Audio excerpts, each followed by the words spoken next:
en grupo, pero esto va también, yo lo voy a calificar individual, dependiendo de lo que ustedes me respondan ahorita y los que estén, porque el trabajo, como les digo, no me puedo quejar, está bien redactado y también esto va general.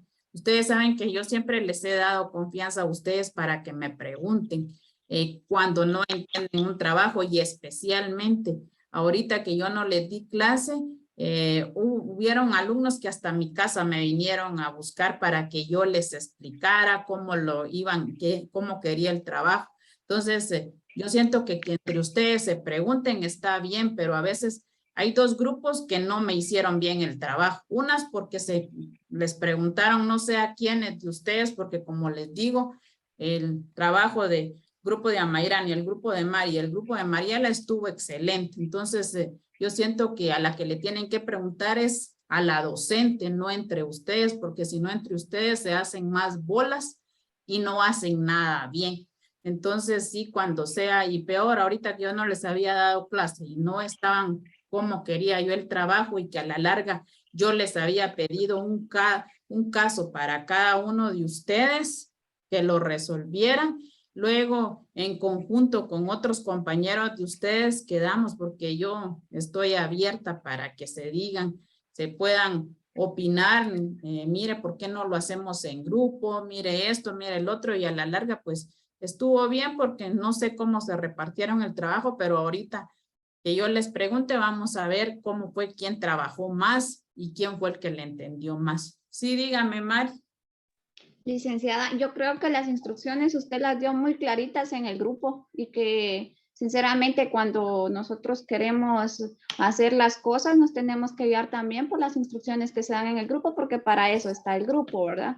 Yo les soy sincera, a mí me preguntaron algunos compañeros si cómo teníamos que hacerlo y yo les dije a algunos que teníamos que guiarnos por el folletito que usted nos dio, ¿verdad? Que Amairani hizo el favor de escanearlo y enviarlo. Sí. Exacto, pero o sea, en el grupo está toda la información, licenciada. Si usted informó en el grupo también. Sí, lo único es que no sé si me comprendieron, pero hay grupos que el folleto que Amairani subió fue el que analizaron, no buscaron una sentencia. Por ejemplo, la sentencia que tiene el grupo de usted, el de Mariela, el de Amairani, está muy acertado y no me van a dejar mentir que es en base a los principios que hemos estado analizando. Inclusive hay doctrina legal en una sentencia que ustedes hicieron y analizaron. Yo no sé, aquí ustedes levántenme la mano si no aprendieron en base a lo que vi y que yo después al final les di un resumen desde el inicio donde me terminé. Solo un día les di clases y después di que la clase toda desde el que no di hasta el final y por eso ahorita estamos complementando que gracias a Dios el programa me dio para poder complementar y terminar con ustedes esta fase. Levanten ustedes aquí, ahí donde yo pueda ver, Mari me levantó la mano, si no es cierto que se aprendió de las sentencias, si no es cierto que aquí tengo varias preguntas que yo estuve leyendo sus trabajos donde están inmersos los principios de proporcionalidad, de equidad, de capacidad de pago.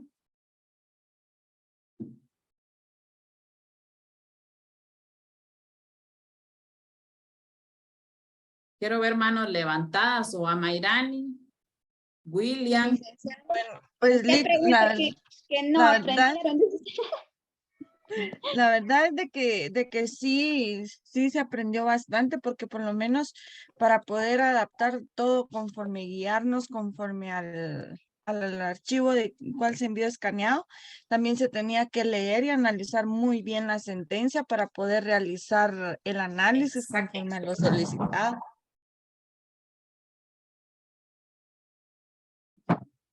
Aquí tengo este libro, se llama Interpretación Judicial de la Constitución. O sea que lo que ustedes hicieron, yo lo hice estudiando la maestría, la clase de jurisprudencia en base a la Constitución, analizando cada principio y el folletito que les di, igual con 2 personas analizamos 4 sentencias, no una, sino que 4 sentencias. y yo analicé las 4 y después ayudé a mi compañera para que nos fuera más o menos, pero no saben cuánto aprendí, porque de todos modos ella no tenía el tiempo y era en grupo, lo teníamos que hacer así. Entonces, yo me quedé con el ojo cuadrado. Pensé que no iban a dar la talla y el nivel para hacer eso. Les soy sincera, pensé que no me iban a entender, que no lo iban a hacer, pero cada vez me sorprenden más y eso para mí es una satisfacción y un orgullo muy grande que mis alumnos, yo siempre les he dicho, nunca me refunfuñan, nunca me dicen, sí, o sea, y tenían razón, las sentencias están muy grandes, tienen otras tareas para analizarlas.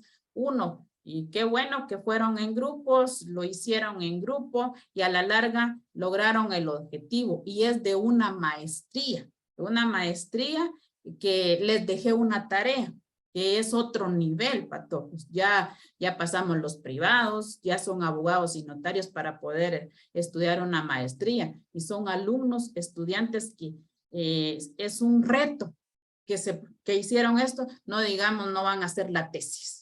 No van a hacer sus privados. Por eso es que yo siempre los trato de instar y de decirles, y este es un reto y yo me doy el lujo de decirlos que los felicito. O sea, me llena la boca y donde pueda y cuando pueda decirle mis alumnos interpretaron sentencias y fallos de la Corte que se hacen en una maestría de Derecho Constitucional. Entonces, para mí es un verdadero orgullo que hayan logrado el reto que les puse, que no me dijeron que no lo hacía. Inclusive, William decía por el tiempo y no por haragán, no por irresponsable, sino que al contrario, por ser responsable y querer hacer bien las tareas y a tiempo siempre me anda refunfuñando que por el tiempo, que esto y que el otro, y no lo veo yo como haragán, sino que simplemente a veces no da tiempo a hacer todas las tareas que tienen. Y el problema, yo no sé si hay docentes, pero yo tengo, Mari vino a traer el folleto y en el lugar donde yo doy la clase, ella ve, tengo todos mis cartelitos ahí pegados, mis tareas, tengo bien ordenado cómo les doy mi clase. Yo no tengo ningún problema, ahí están las tareas ya sin nada, la que quiera avanzar y empezar a hacer las tareas en buena hora porque no se va a estar complicando, pero de lo contrario, yo me siento súper orgullosa de ustedes. No saben cuánto se me sale hoy, que desde ayer que empecé a leer las sentencias, a analizarlas y hoy terminé con las demás, no se me salía el pecho de la alegría de ver que mis alumnos hicieron lo que tenían que hacer.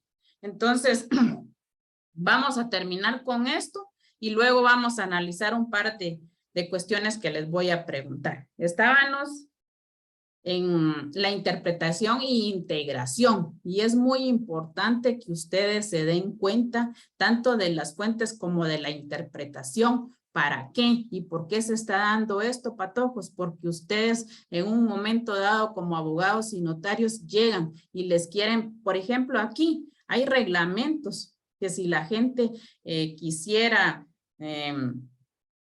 oponerse, pudiera buscar a un abogado y hacer un recurso de revocatoria y empezar con la vía administrativa. Luego, si no se agota la vía administrativa, ir a la vía judicial. Y si en la vía judicial no resuelven, entonces nos vamos a la corte. Podemos presentar una inconstitucionalidad a un reglamento, pero ustedes ya saben cómo hacerlo, cómo presentarlo, cómo poderlo interpretar. Y mucho ojo que les quede claro que en derecho tributario no hay analogía, que en derecho tributario hay que colocar lo que está contenido en la ley, hay que interpretar lo que está contenido en la ley y no me van a dejar mentir, no van a decir que yo soy una mentirosa y especialmente en las sentencias que analizaron qué principios están severamente marcados. Por ejemplo, Amairani en la de usted, Mariela en la de usted, hay varios principios que están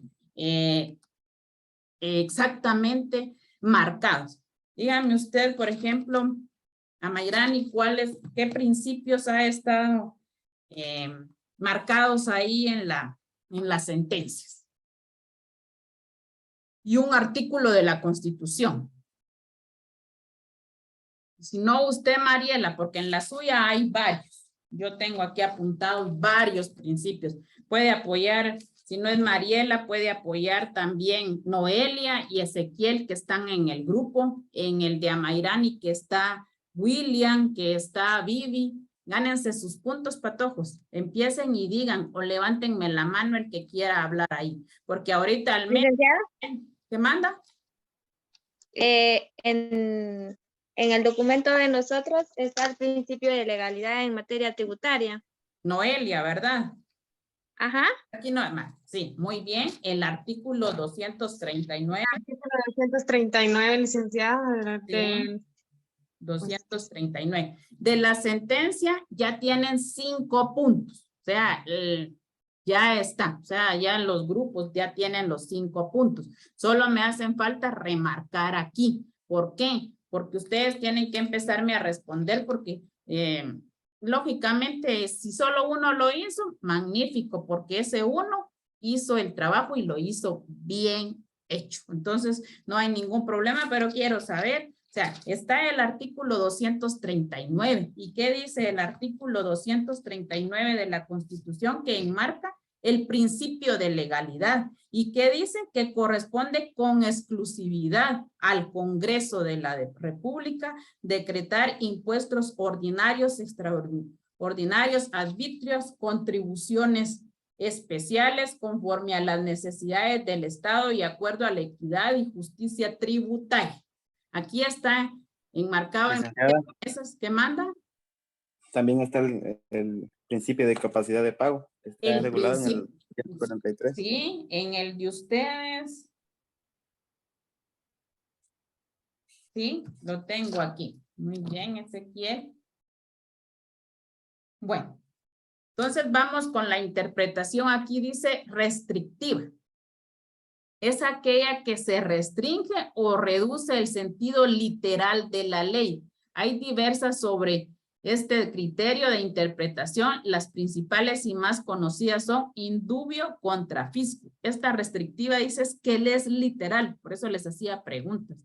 El 239 es literal, el 200 del principio de legalidad, al menos en materia tributaria, ese es cajonero. Ese es el que se presenta cuando hay una inconstitucionalidad en un reglamento, en un decreto que se haya dictado. Entonces toman este artículo y hay varios todavía que aquí tengo, que tomé yo de base de algunas de las sentencias de ustedes.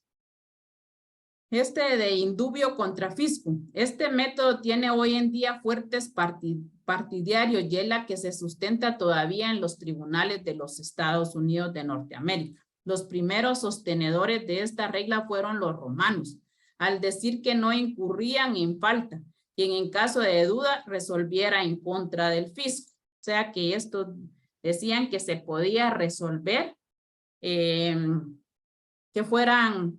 que sí estuviera plasmado en ley, pero podían dar paso a resolver lagunas legales que hubieran y se podía ir en contra de lo que estuviera resuelto y aplicar a lo que mejor le favoreciera al particular que estaba siendo afectado.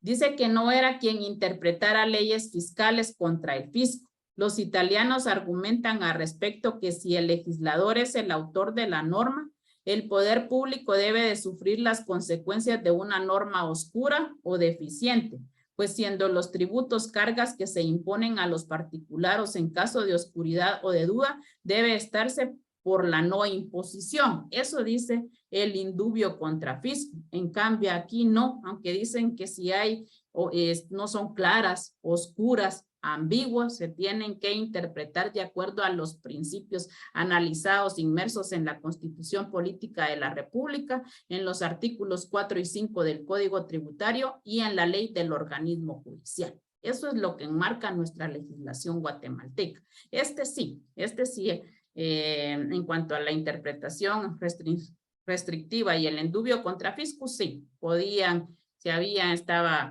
no había claro, oscuras en cuanto a la interpretación de en cuanto a un tributo, se podía ir en contra del fisco. Nuestra legislación guatemalteca no lo permite. Hay otro, dice indubio pro fisco.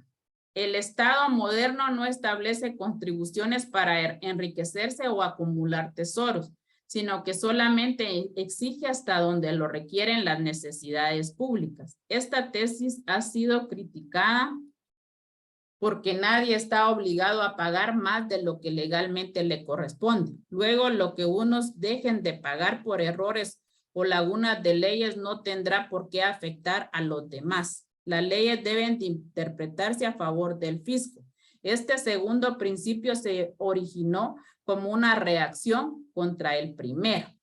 Entonces, este dice que no es una obligación de pagar legalmente al fisco, que se tiene que hacer de acuerdo a la capacidad de pago. En las sentencias de ustedes hay una que dice que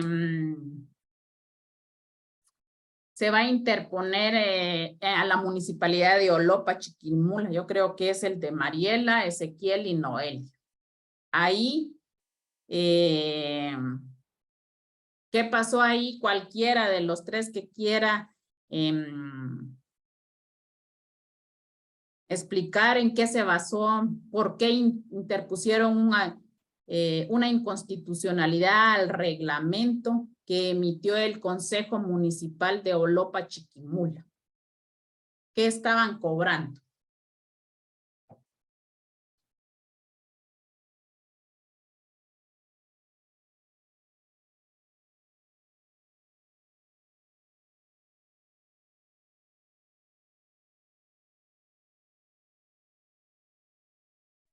Licenciada. Diga.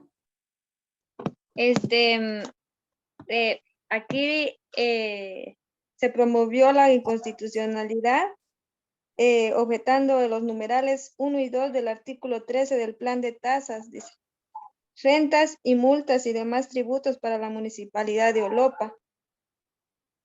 Como yo lo que entendí es de que la municipalidad de Olopa hizo como un convenio donde antes de que existiera, antes de que llegaran a instalar cualquier antena de televisión o radio, la municipalidad, el Consejo Municipal creó esa ley. Y entonces, como en la Constitución, en esta ley, está haciendo la inconstitucionalidad porque ellos plantearon una norma en donde el artículo, en el artículo 13 que dice autorización de construcción de torres y por autorización de torres de telefonía eléctrica y otras se cobrará por cada torre de telefonía celular o satelital 75,000 quetzales y por cada torre de televisión o radio 20,000 quetzales. Y dice aquí, denuncia infracción a los artículos 239, 243, 253, 255 de la Constitución Política de la República de Guatemala, haciendo las argumentaciones que quedaron reseñadas en el apartado de resultados en esta sentencia.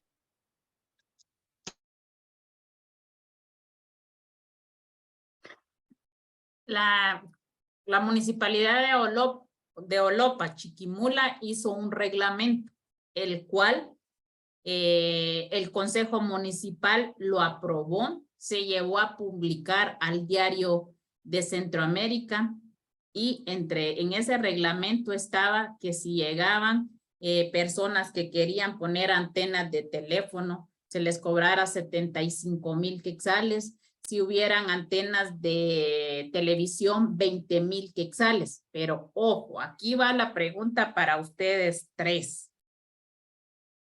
¿Qué es una tasa? ¿Por qué se paga? ¿Por qué se cobra una tasa en la municipalidad? ¿Qué es? ¿Es obligatoria? ¿Es voluntaria? ¿Qué beneficio trae? esto traía un beneficio de cobrar 75,000, 20,000 patojos. Yo les di que eran tasas, explicamos que eran tasas en derecho financiero. Entonces, ahora quiero saber si las tasas son obligatorias, son voluntarias, el vecino o el particular tiene que recibir un beneficio si paga una tasa. ¿Y qué beneficio estarían obteniendo aquí si se cobra 75,000 de una antena de telefónica, 20,000 por una antena de televisión? Espero la respuesta de ustedes tres. Y si no, alguien que me levante la mano de aquí de ustedes y me explique.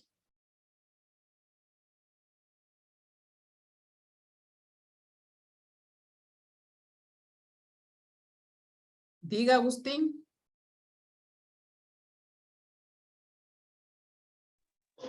Eso de la tasa. Ujú. Cuando se aplica la tasa tiene que haber una contraprestación de un servicio.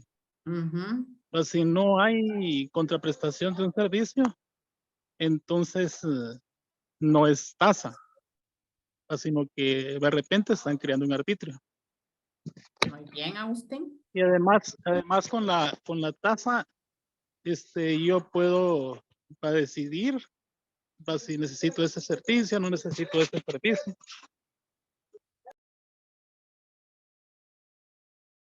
Verónica. Ya me ganó el profe Agustín, pero era casi que lo mismo, que le iba a decir que era un arbitrio que como todos, vecinos teníamos que pagar, y es un impuesto que se paga anualmente para poder contribuir, ahí sí que con nuestra ciudad. Es como un boleto de hornal. Ese es un arbitrio. Y es Ajá. establecido por el Congreso de la República, el cual es a favor de las municipalidades que lo pueden cobrar. Exacto, y que tiene específico ahí sí que meses para poderlo cancelar. Bueno, espero ya Agustín les dio una parte del comentario. Noelia, Noelia ya comentó, Mariela, Ezequiel. Licenciada, Diga. no sé si me escucha, viera que tengo mala señal y me está costando un mundo. Va, no tengan pero voy ahorita a sí le probarla. escucho, Ezequiel. Tal vez no se ahorita sí me preocupe. deja. Va, sí. Yo siento que ese tema de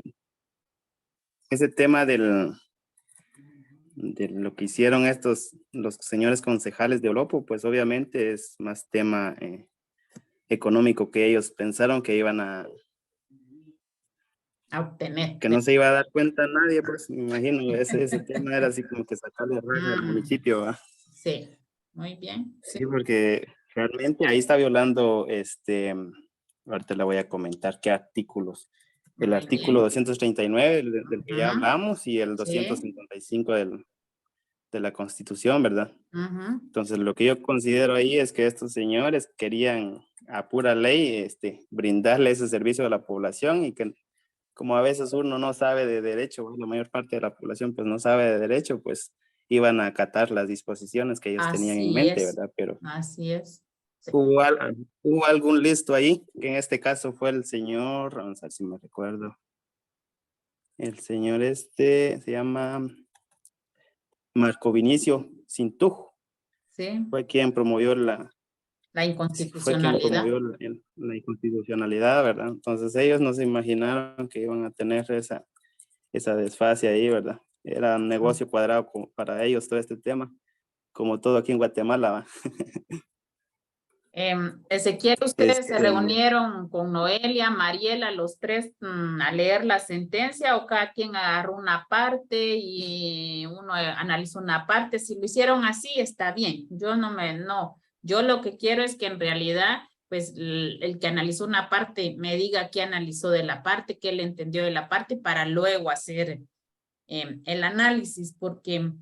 Pues fíjese, licenciada, que nos, pues conseguimos el expediente, y ya pues luego cada quien, lo enviamos a un grupito que hicimos ahí y pues ya todos empezamos a analizar. Ahí sí que todos quedamos en que íbamos a leer todo el documento y íbamos a sacar nuestras propias conclusiones, ¿verdad?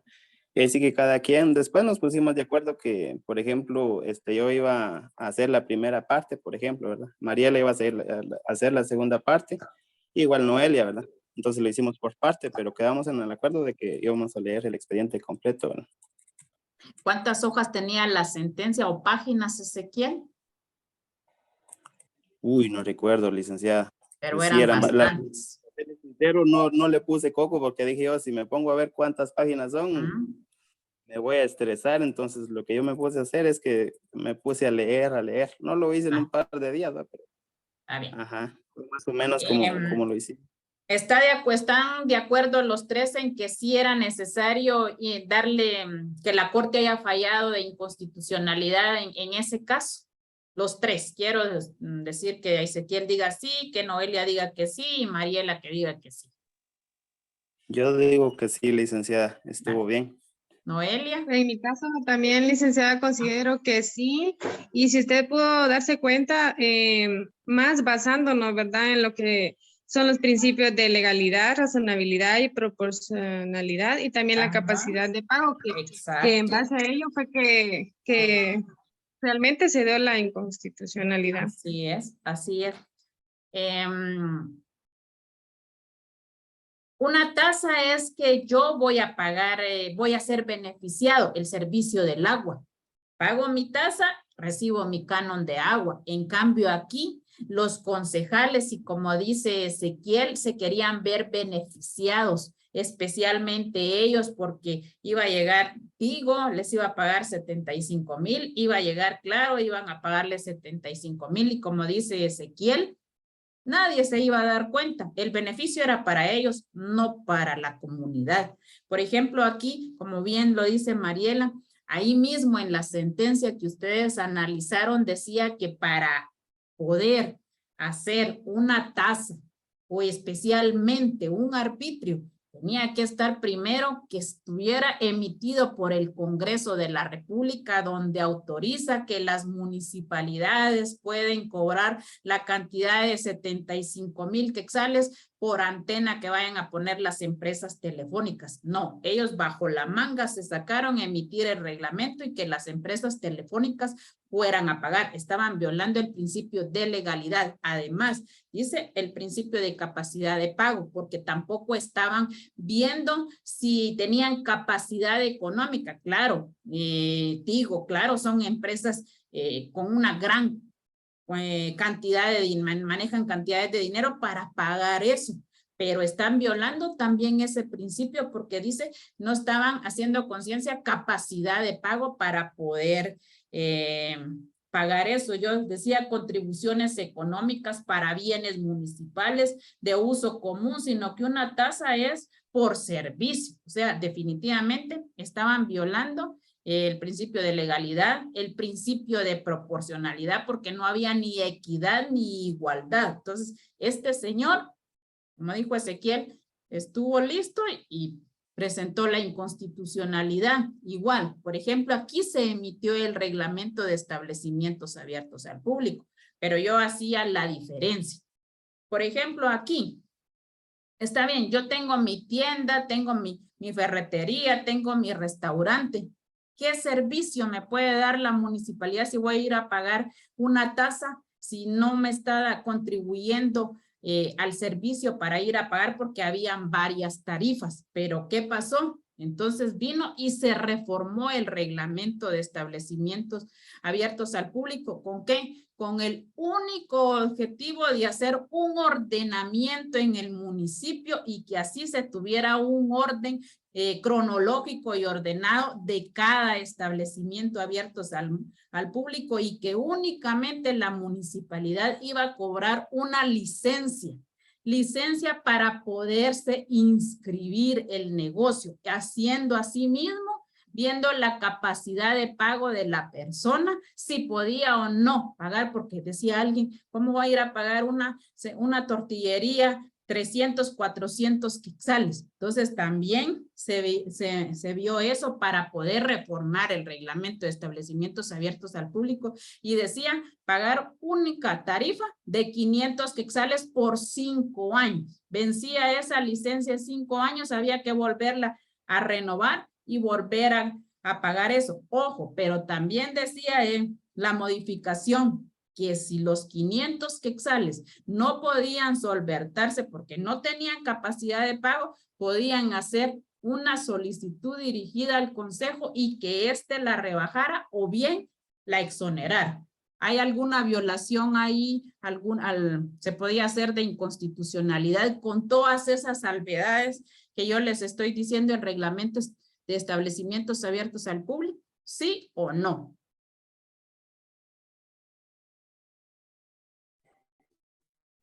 Yo considero de que, como ahí sí que el principio,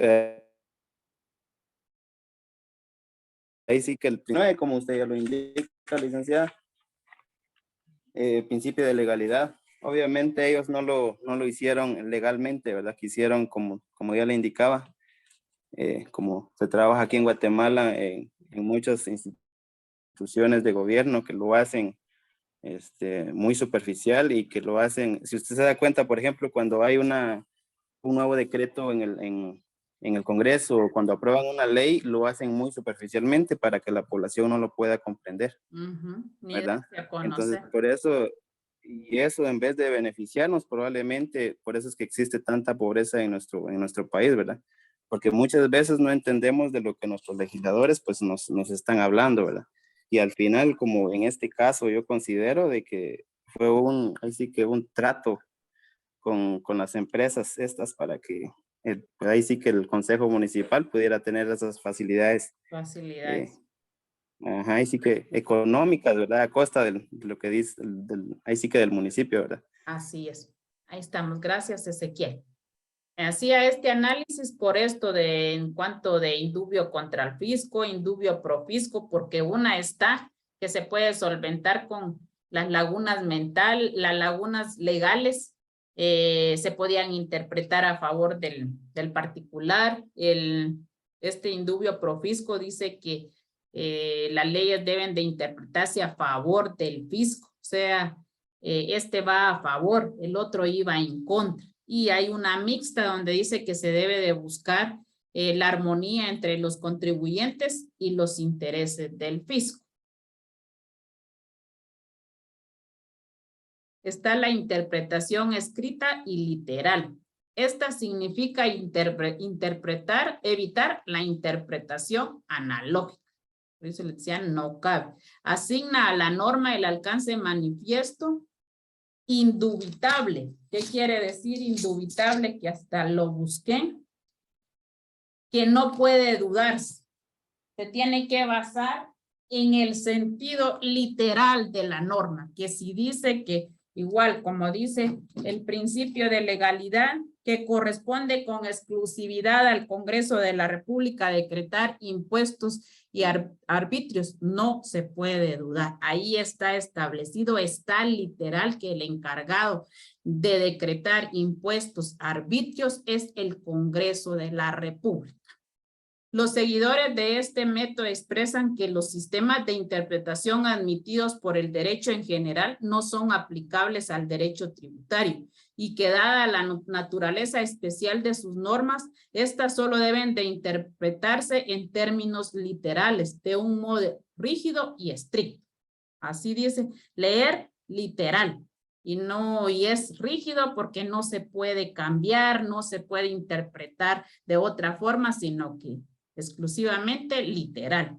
El derecho tributario es más taxativo. ¿Qué quiere decir? Que no se admite discusión, que cualquier otro y exige que sea aplicado con precisión y exactitud. Entonces, ¿qué quiere decir taxativo? Que no se admite discusión. Está escrito en la norma, así se tiene que interpretar literal como dice la norma, no hay discusión, no hay duda, sino que lo que está escrito hay que interpretarlo y interpretarlo de forma literal. No cabe la analogía.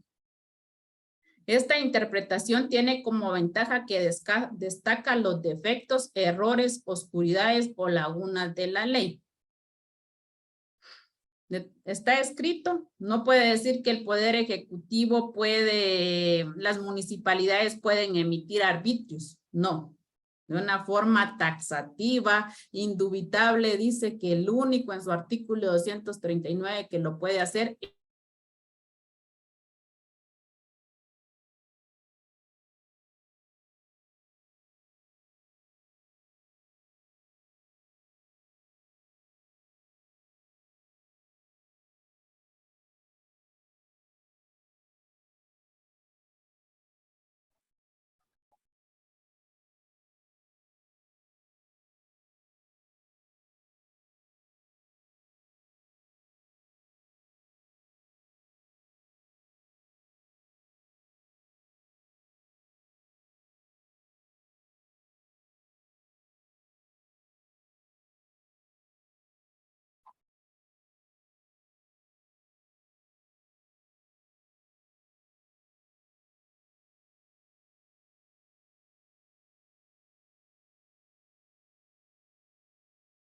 ¿Me escuchan para todos?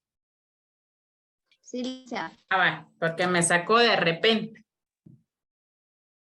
Vamos con la interpretación analógica de la ley tributaria.